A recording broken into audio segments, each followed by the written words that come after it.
বাংলাদেশে অবাধ, সুষ্ঠু ও স্বচ্ছ নির্বাচন হবে এমন আশা করে কমনওয়েলথ। ভোটের মধ্য দিয়ে এদেশের মানুষের মতামত প্রতিফলিত হবে এমনটাই আশা সংস্থাটির।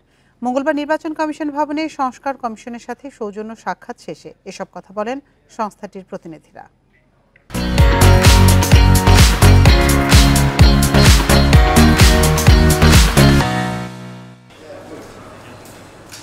৩ অক্টোবর নির্বাচন ব্যবস্থা সংস্কার কমিশন গঠন করে অন্তর্বর্তী সরকার। ৯০ দিনের মধ্যে প্রধান উপদেষ্টার কাছে সুপারিশ সহ প্রতিবেদন দেওয়ার কথা রয়েছে ৮ সদস্যের কমিশনের। সুপারিশ চূড়ান্ত করার লক্ষ্যে বিভিন্ন পক্ষের সাথে মতবিনিময় করছে সংস্কার কমিশন।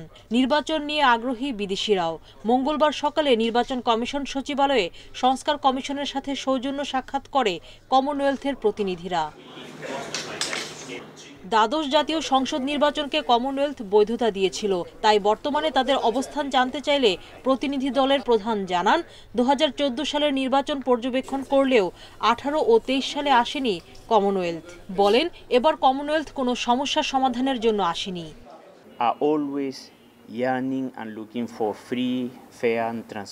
অবাধ, সুষ্ঠু ও স্বচ্ছ নির্বাচন চায় কমনওয়েলথ। এতে দেশের জনগণের মতামত প্রতিফলিত হবে। বাংলাদেশের সাথে নির্বাচন নিয়ে কাজ করতে চাই, সব ধরনের সহায়তা দিতেও আগ্রহী কমনওয়েলথ।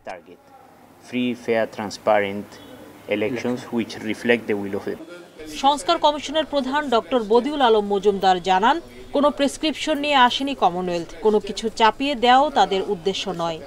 আমাদের নির্বাচনী ব্যবস্থা সম্পর্কে তারা জানতে আগ্রহী এবং আমাদের সাথে অনেক কিছু মতামত আদান প্রদান হয়েছে।